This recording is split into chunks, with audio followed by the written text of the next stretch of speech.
Episode 51 of the Interpretation Station is Call to Order. Welcome everybody to episodio 51 della stazione dell'interpretazione. Yes, it's Italian today. You will be in the capable hands of my trusty assistant, Miss Sara Molinari. She's going to be taking you through a statement delivered at the UN last week by Greece, speaking English. She's going to be showing you how to do that in Italian.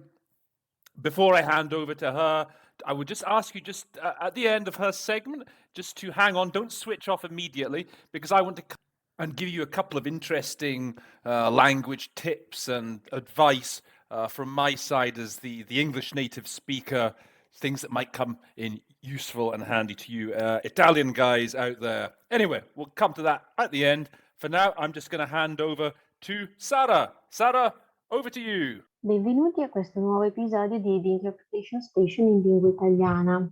Oggi vediamo una dichiarazione del professor Costantino Sarravossis, che è segretario generale dell'ambiente naturale e delle acque, ministro ellenico dell'ambiente e dell'energia. Quindi parliamo della promozione dell'economia circolare, dell'utilizzo sostenibile delle risorse naturali nella regione della Commissione europea per l'Europa. Allora, qua iniziamo subito con visionare un attimo i vocaboli che ci sono. Arstol on, un duro impatto su qualcuno o su qualcosa, quindi Arstol on something or on someone. Quindi in questo caso duro impatto sulle vite umane e sulle economie. Poi abbiamo un altro termine, currently unfolding global climate crisis, quindi io qui ho messo attuale crisi globale del clima. Questo unfolding in realtà era un po' una ripetizione, in realtà questo non è propriamente un inglese proprio adeguato, ecco. Quindi currently unfolding, in questo caso unfolding sta per ongoing o current, quindi alla fine è un sinonimo. Quindi ho pensato di renderlo sufficientemente chiaro, in modo sufficientemente chiaro già con attuale crisi globale del clima. Poi abbiamo The Most Cross-Sectoral Challenge, che viene messo anche nel glossario, la sfida più trasversale, quindi cross-sectoral trasversale. Poi abbiamo recovery packages, sono i pacchetti di misure per il recupero. Abbiamo un altro termine, carbon neutral economy, l'economia di emissione zero di CO2, ma andava anche bene ad impatto zero. Comunque è sempre nelle note, è stato messo nelle note. Poi abbiamo un altro termine fondamentale in questo ambito, transition to a circular economy, quindi transizione verso una economia circolare. Poi sempre parlando appunto di economia circolare, parliamo di approcci circolari, circular approaches, che vi ho messo qua anche di cui vi ho messo qua anche il link. Per essere sicura infatti che si dicesse proprio approcci circolari o magari non approcci di tipo circolare o affini, sono andata a vedere, a verificare proprio in varie fonti, tra cui appunto questa che mi sembrava sufficientemente attendibile, per cui l'ho reso proprio con approcci circolari, quasi un calco diciamo dall'inglese, ma tant'è insomma. Era questa la traduzione che mi sembrava più appropriata. Dopodiché abbiamo decarbonization, quindi decarbonizzazione, the society at large, la società in generale, Hellenic Ministry of Environment and Energy, quindi ministro ellenico dell'ambiente e dell'energia. Poi abbiamo National Circular Economy Action Plan, quindi piano d'azione nazionale sull'economia circolare.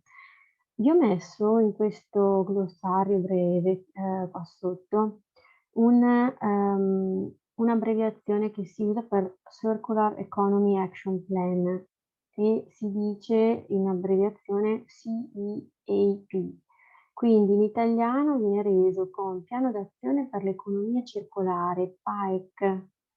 Quindi se trovate appunto questa dicitura, sappiate che esiste appunto la sigla. Poi abbiamo boosting competition, aumentando la concorrenza. Poi abbiamo un altro termine, streamlined and made fit for a sustainable future, quindi stiamo parlando di un quadro normativo, quindi semplificato e idoneo per un futuro sostenibile. Avevo anche pensato a reso idoneo per, ma era già chiaro, rendendolo con idoneo per un futuro sostenibile. Quindi ho optato per questa soluzione. Allora, poi l'ultimo, abbiamo gaps are adequately addressed, quindi i divari adeguatamente colmati. Io ho messo altri sinonimi comunque per questo gaps, infatti io ho messo anche you can say bridge a gap, quindi non solo addressed, ma anche bridged poteva essere. Oppure un altro sinonimo è to close a gap. Quindi ecco, vi ho riassunto qua qualche altro sinonimo di questi termini. Spero vi possa essere stata di aiuto in qualche modo e vi aspetto per il prossimo episodio su The Interpretation Station, sempre in lingua italiana. Alla prossima! So thank you very much for that, Sarah. A lot of interesting stuff there. So this was actually a meeting that I was working in last week. It was going on all week in the UNECE, the UN Economic Commission for Europe, and this was their big theme for that session, the circular economy. So this might be a term that you're going to hear more of in the near future. Anyway, there was, as I said, there was just a few, 2 or 3 little words and phrases that I thought would be interesting for me to give my opinion on. So I don't actually speak Italian. I can read Italian quite well, and I can sort of understand it. So I know pretty much what they're talking about. So I can give you some fairly useful advice, I think, coming from the English language side of things. I might start doing this, in fact, with the Italian and the Portuguese. Maybe, on my own episodes, I do Roland's Magic Moments. Maybe I could do Li momenti magico di Rolando. We'll see. So the 3 things I just want to say from my end. So you have this word that the Greek guy uses. Okay, he talks about a cross-sectoral challenge. Now, what you'll hear more often coming from the English is cross-cutting. They're always talking about cross-cutting issues, sometimes also intersectional issues. So it's these issues that, cut across all the different spheres. Like they always talk about gender being a cross-cutting issue. So it doesn't matter what you're talking about, but whether it's something to do like with sustainable development or peace and war, diplomacy, terrorism, the issue of gender features in all those sort of arenas, as it were. So again, cross-cutting is something you'll hear. Second thing that I want to just to talk about very quickly. Okay, so he talks about at one point streamlined and made fit for, okay, the Reguli framework is streamlined and made fit for a sustainable future. So Sarah used that, she went to simplificato, which is very good. I was just going to say that another thing you'll hear often from particularly Anglophone delegations is to make things leaner, okay? Make regulations leaner. So that's a good synonym. So just watch out for that. You're going to hear that, especially from like British delegations. I'd say that they use that quite a lot in, political speak. Lean. And finally, the last thing I want to say, the gaps. Good old bridging of gaps. One of my favorite solutions going into English because it's so short and sort of snappy. So we often talk about bridging gaps.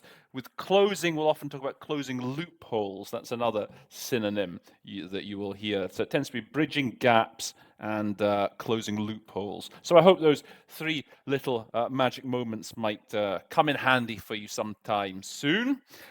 With that, if you enjoyed the show, please do give Sarah a thumbs up, subscribe. If you're watching the show, if you're watching the channel and benefiting from it, please do tell your friends all about it. Spread the word about the Interpretation Station.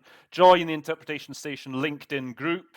I'll just ask for the invite. I'll let you in. I'll let you in. I'm very generous in that respect. I'll let anyone who knocks on my door, I'll let them in. And yeah, with that,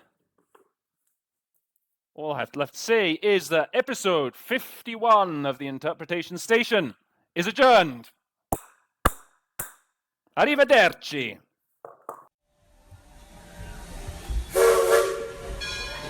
The train is now leaving the interpretation station.